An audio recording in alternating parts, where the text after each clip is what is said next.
Hello and welcome to the 19th week of Season 23, Season of the Wish, starting on April 2nd, 2024.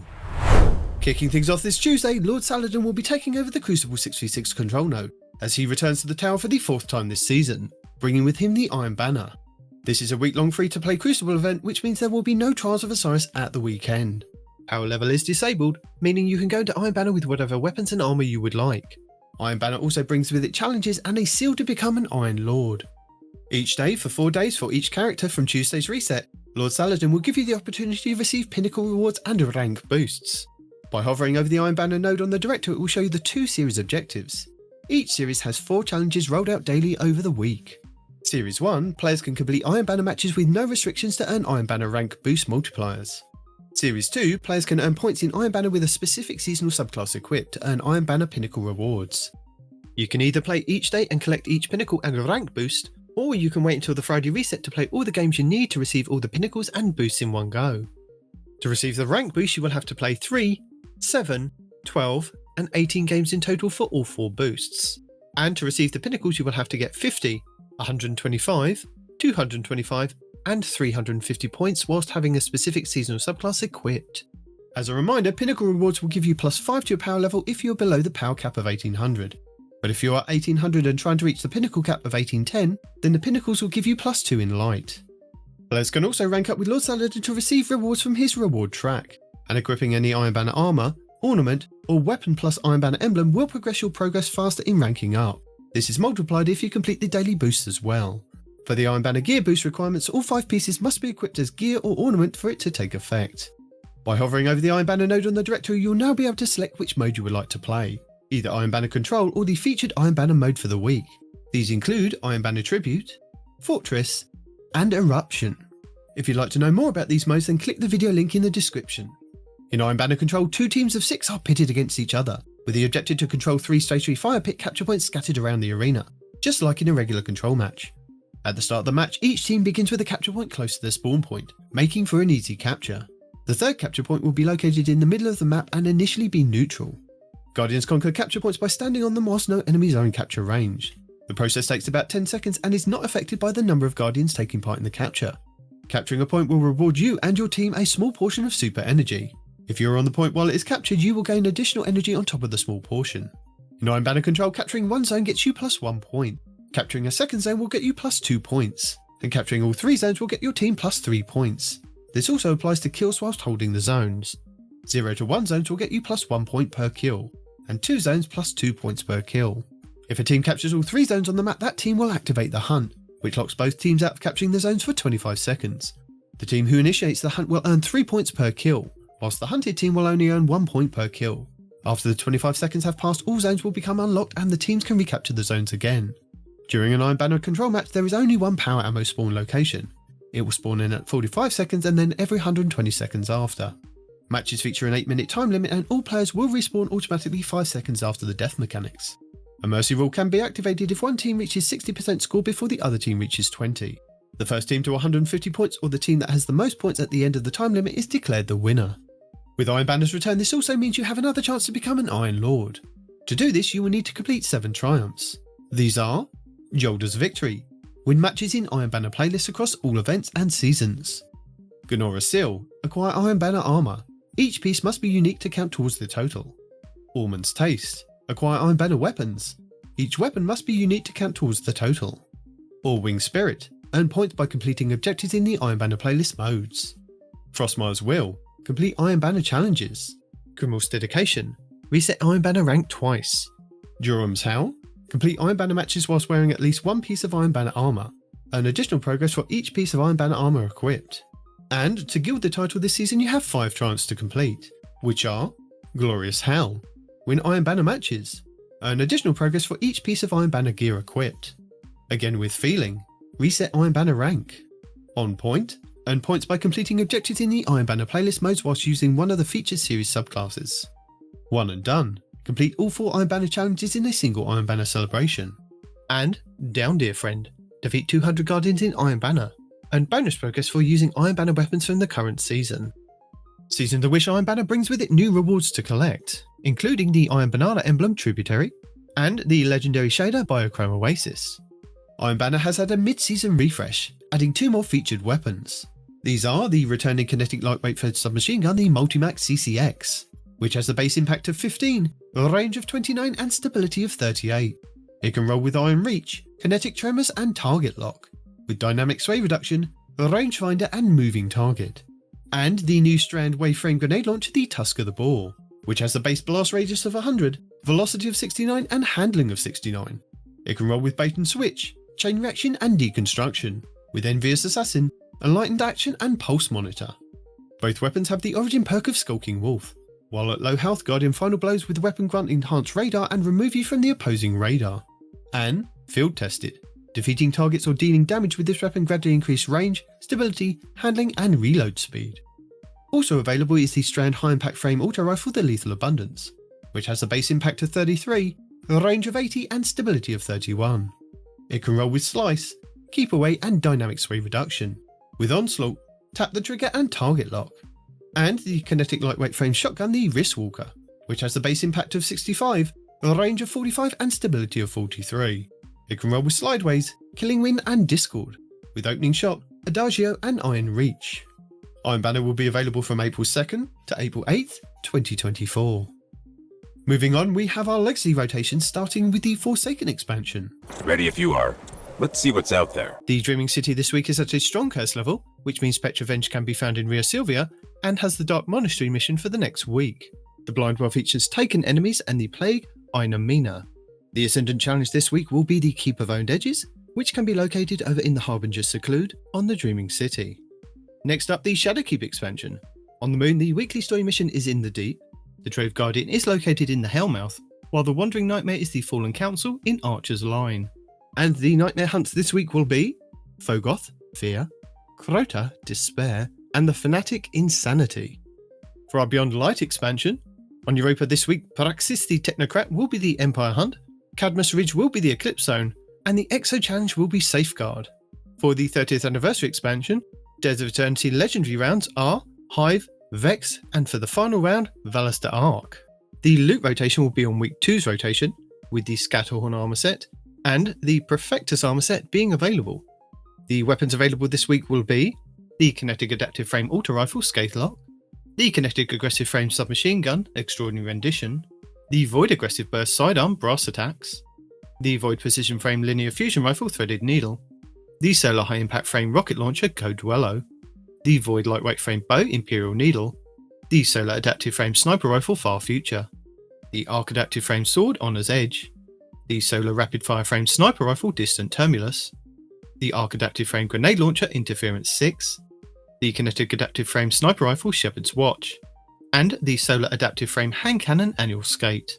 For the Witch Queen expansion, the Witch Queen weekly story mission is the Communion, where the modifier is Empath, as well as Barrier and Unstoppable champions. Also this week you will have Altar of Reflections Choice and Altar of Reflections Pact. The Wellspring activity has been updated to include a featured Throne World weapon, Veritas armor, and a weapon pattern as its rewards. For the Lightfall expansion, the weekly mission is Breakneck, with extra shields, lock loadouts, and extra champions. Barrier, Overload, and Unstoppable champions, Void Threat, Pestilence, Kinetic Overcharge, Stasis and Solar Surges, with Overcharge rocket launchers, and Galvanized on hero difficulty only. The Partition mission will be Hard Reset, Contest Mode enabled with Barrier and Unstoppable champions, Arc Threat, Martyr and Empath modifiers, Void and Strand shields, with Stasis and Solar Surges. And the Vex incursion this week will be Liming Harbour. In addition, the weekly Lightfall reset also refreshes the Pinnacle drop for the Node Override Avalon Exotic mission on the EDZ, and the Starcrossed Exotic mission in the Helm. For the Season of the Deep, all 3 fishing ponds are now exotic all week. Raids and Dungeons. The Crota's End raid challenge this week is the first encounter, Enter the Abyss, called Conservation of Energy. Guardians must alternate between depositing the Chalice of Light in a podium and enlightening a lamp. Plus, if you complete the weekly challenge on Master, you'll get an Adept weapon. The Adept weapon you get is a random drop, but works on a knockout system. You will get a new one with every challenge you complete every week until you've unlocked them all. The Root of Nightmares raid challenge this week is the second encounter, Scission, called Crossfire. No one can shoot the launch crystals on the side they're currently standing on. The Kingsfall raid challenge this week is the first encounter, Totems, called The Grass is Always Greener. Players cannot take the same brand type twice in a row. The Vault of Glass challenge this week is the second encounter, Oracles, called The Only Oracle for You. Players cannot destroy the same Oracle more than once. The Deepstone Crypt challenge this week is the first encounter, Crypt Security, called Red Rover. This is where all Guardians must be an operator and shoot the 2 panels on the lower levels. The God of Salvation challenge this week is the first encounter, Embrace, called To the Top. This is where you must not kill the Cyclopses that spawn near the Consecrated Mind. And the Last Wish challenge this week is the first encounter, Kali, called Summoning Ritual. Players must activate and cleanse all 9 plates, then kill all 9 knights and ogres before damaging Kali. Your Pinnacle raid will be the Vow the Disciple over on the Throne World, which means all challenges will be available for each encounter. These are the first encounter, Acquisition, called Swift Destruction, where Guardians must kill all champions within a few seconds of each other on all rounds. The second encounter, the Caretaker, called Base Information, where runners cannot pick up more than 1 stack of knowledge on each run. The third encounter, the Upender, called Defenses Down. This is where each player cannot kill more than 1 taken knight in total. And the fourth encounter, Rulk, called Looping Catalyst. This is where Guardians must not lose the Leeching Force buff before the damage phase. Also, with the Vow the Disciple being the featured raid, this does mean that you can farm the final boss for a chance at the exotic Pulse Rifle Collective Obligation. The Pinnacle dungeon will be the Prophecy over in the Legends tab. And our exotic mission Rotator will be Operation Seraph Shield, with the Revision 0 exotic Pulse Rifle being the main reward.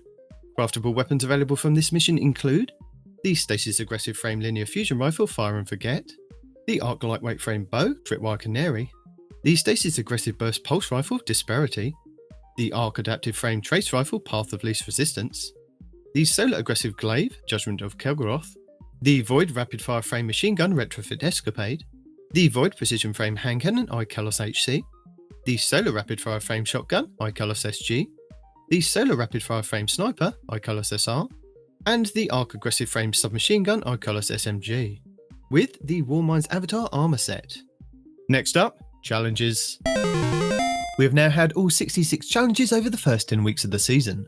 So, as a reminder, if you complete 63 out of the 66, you can get a large pile of Bright Dust to spend at the Eververse store in-game. Here's a few that you might have missed that you might want to get completed in the next few months. Boss Battle. Defeat bosses in Strikes or Vanguard playlists. Bonus progress is granted for defeating bosses on Hero difficulty or higher. 4. Challenge XP+++ and Bright Dust. Over Specialised. Get 100 final blows with weapons using special ammo in ritual activities. Earn bonus progress by defeating Guardians. 4. Challenge XP++ and Bright Dust. Darkest Nightfall. Complete any Nightfall strike on Hero difficulty or higher.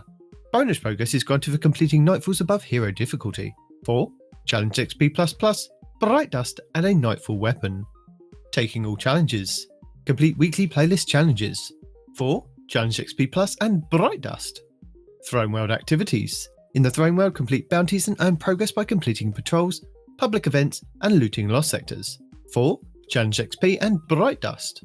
Round and round we go. Generate orbs of power in Vanguard, Gambit or Crucible playlists.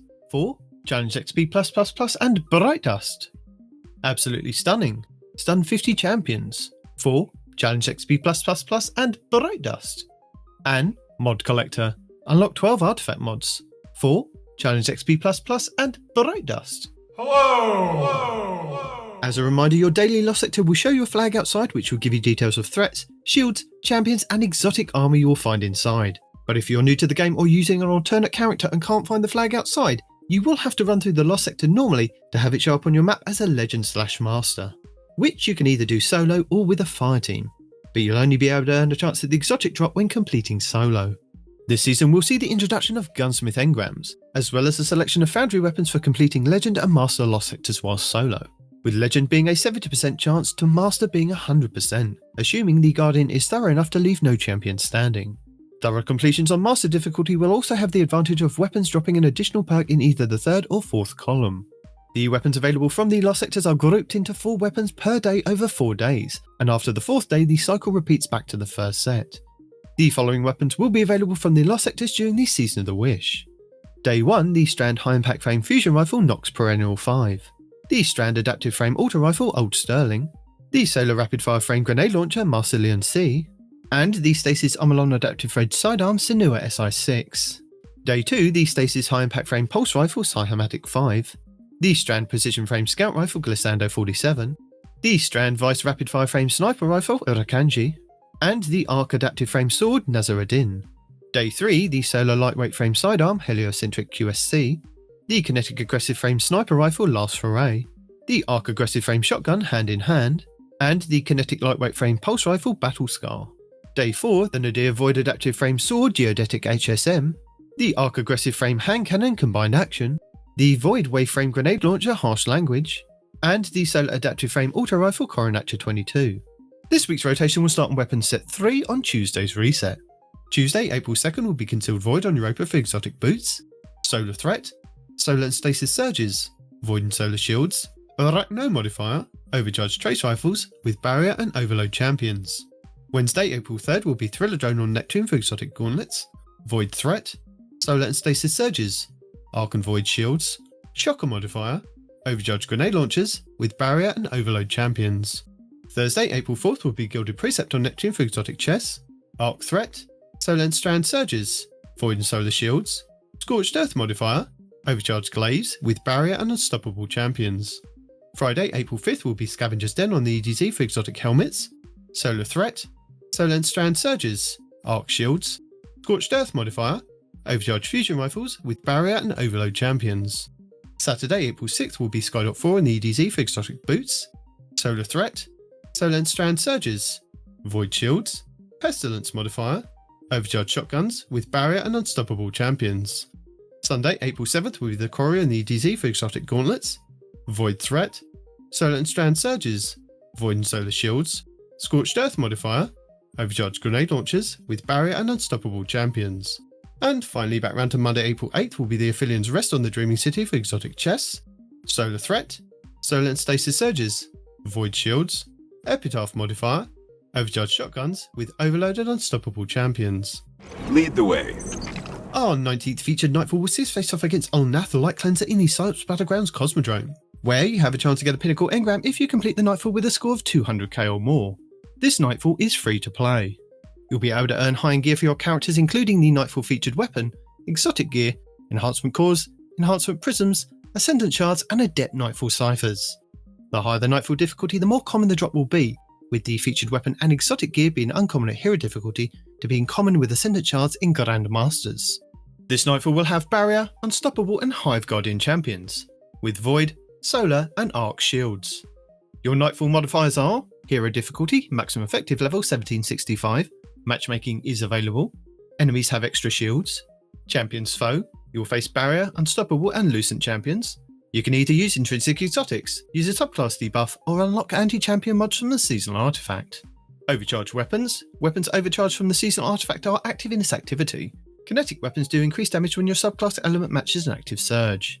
Void threat, 25% increase for incoming void damage. Stasis and solar surges, 25% bonus to outgoing stasis and solar damage. Overcharged shotguns, 25% bonus damage with shotguns. Martyr, exploder units have more health. Galvanized, combatants have more health and are more difficult to stun. Legend difficulty, maximum effective level 1815, includes all previous modifiers except Galvanized. No matchmaking. Equipment locked, you will be unable to change your equipment once the mission starts. Master difficulty, maximum effective level 1820, includes all previous modifiers except Galvanized. Champions mob, this difficulty adds more champion enemies. Togetherness, both health regen is reduced, if near another player, health regen is increased. Grandmaster difficulty, maximum effective level 1815, includes all previous modifiers except Galvanized, Togetherness and Martyr. Join in progress disabled. Extinguish, if your fire team falls in a restricted zone, your team is returned to orbit. Limited revives, gain additional revives by defeating champions up to a maximum of 20. Contest mode, which caps your power level to make enemies more of a challenge. Fire pit, when defeated acolytes spawn fire pools that cause damage over time. And Chafe, the radar is disabled. To combat champions, you have access to subclass counters as well as a choice of intrinsic anti-champion artifact mods. This season's artifact is the Queen's Force Sensor. The anti-champion mods available this week are Anti-Barrier Sidearm, Unstoppable Hand Cannon, and Unstoppable Bow. You also have exotic weapons and armor that can help with intrinsic mods as well. For Anti-Barrier, the Kinetic Bow Wish Ender, the Kinetic Linear Fusion Rifle Arbalest, the Kinetic Pulse Rifle Revision 0, the Solar Energy Hand Cannon Ariana's Vow, the Solar Heavy Sword The Lament, and the Titan Gauntlet Second Chance, which gain a second charge of a shield throw melee which becomes shield piercing and stuns barrier champions. For Unstoppable, the Kinetic Fusion Rifle Bastion, the Kinetic Hand Cannon Malfeasance, the Kinetic Scout Rifle Touch of Malice, the Solar Energy Sidearm Devil's Ruin, the Void Heavy Bow Leviathan's Breath, the Titan Gauntlet Sash and Wake, where Fusion Grenade hits stun unstoppable champions, and the Hunter Gauntlet Zathras' Embrace, which have a chance to stun unstoppable champions with their empowered weighted knife. The Nightfall featured weapon to attain this week will be the solo adaptive frame sniper rifle, the Uzume RR4. The Uzume RR4 has a base impact of 70, a range of 60 and aim assist of 67. It can roll with incandescent, explosive payload and deconstruction, with clown cartridge, snapshot sights and attrition orbs. It has the origin trait of stunning recovery, where if you stun a champion you partially refill the magazine, trigger health regen and improve your recovery for a short duration. Vanguard Vindication, where final blows with the weapon grant a small amount of health, and Omolon Fluid Dynamics, where the weapon has increased reload speed for the top half of the magazine. Available in the party Relentless playlist will be Clash. Clash is a 6v6 PvP mode where level advantages are disabled, and points are gained through scoring kills against the opposing team. Players are not penalised for low map control, and can bunker down together or fan out as they see fit. Strength in numbers is paramount, as a lone player can be picked off very quickly by team shooting enemies. Heavy ammo can swing the balance of a match, so controlling the box can be the key to winning. Super usage, both offensively and defensively, is one way to break the deadlock. Elimination will also be available in the 3v3 playlist. Elimination is a 3v3 game mode that focuses on eliminating the enemy team. Teammates can revive each other, but cannot revive themselves. The first team to eliminate the other team wins the round. If neither team have been eliminated after 2 minutes, then a control point will spawn somewhere on the map. The team that captures the point will win the round. If neither team can capture the point, then whichever guardian is closest to the centre of the point will win the round. Heavy ammo will spawn in the round after a team has won 3 rounds.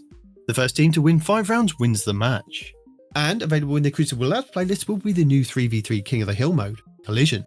In Collision, a single larger zone will rotate between 5 points around the map on a timer, and capturing and controlling it will earn your team points. Zone scores +1 point when your team captures an active zone, and scores +1 point for each time interval your team controls the zone after. Captured zones will deactivate after a set time, and a new zone will appear somewhere else on the map. But be aware, in Collision there is no mercy rule. This version of Collision will test an alternative special ammo crate system, where 4 shareable special ammo crates will spawn simultaneously at the beginning of each game or round, and then on a timer afterwards. Each control zone located at A, B and C will have an associated special ammo crate, and the 4th crate will be in a neutral location. Also, players who currently have special ammo will drop special ammo bricks on death. Earn your honour, Guardian. For anyone who is just returning or catching up with content, we have Riven's Wishes, where players can visit Marasov in the Helm to accept a new weekly quest with a high-risk objective in the Dreaming City, such as completing legendary lost sectors or dungeons. Upon completion of these weekly objectives, players can return to Mara to receive a wish token. Each week you can use this token to choose a prize from one of the 3 different categories. Category 1, Last Wish Resonance, where you can choose a red bordered Last Wish raid weapon. These are the Kinetic Rapid Fire Frame Sniper Rifle Supremacy, the Kinetic High Impact Frame Scout Rifle Transfiguration, the Solar Adaptive Frame Rocket Launcher Apex Predator, the Kinetic Lightweight Frame Pulse Rifle Chattering Bone, the Arc Adaptive Frame Hand Cannon Nation of Beasts, the Arc Adaptive Frame Fusion Rifle Techian Force, the Solar Lightweight Frame Bow Tyranny of Heaven, and the Void High Impact Frame Auto Rifle Age Old Bond. Category 2, Exotics, where you can choose a piece of Lightfall Year exotic armour. For the hunters, the Speedloader Slacks, Search Arachne's Facade, Triton Vice, and the Mothkeeper's Wraps. For the Titans, the Cadmus Ridge Lance Cap, Abeyant Leap, a Boar Warden, and the Pyrogale Gauntlets. For the Warlocks, Ballador's Wrathweavers, Swarmers, Cenotaph Mask, and the Briarbinds. Category 3, Miscellaneous, where you can choose from a variety of other rewards, such as Dawning and Fest of the Lost Mementos, Ascendant Shards, Ascendant Alloys, and Exotic Ciphers. Riven's Wishes will offer new quests for 6 weeks, but you will have time to complete them and earn rewards up through the Final Shapes release. That is amazing. Also continuing this week will be Moments of Triumph 2023, with a collection of 30 challenges celebrating everything you've been able to achieve in the past year. If you've been active, you'll likely already have some of these completed, which just gets you closer to getting the 26 you'll need for the 2023 title. Along the way, you'll also earn some event rewards, including the new Laurel Shell for your Ghost, and the Fire Guilt Quadrig Sparrow, plus access to purchase the 2023 Moments of Triumph shirt. This week we'll see bonus Crucible ranks available all week long. And as a reminder, you can collect a free pile of 700 Bright Dust from the Eververse store every week up until the final shape's release. Get back out there. And that's it for the 19th week of Season of the Wish. Thank you for watching. Allons-y. Guardian down.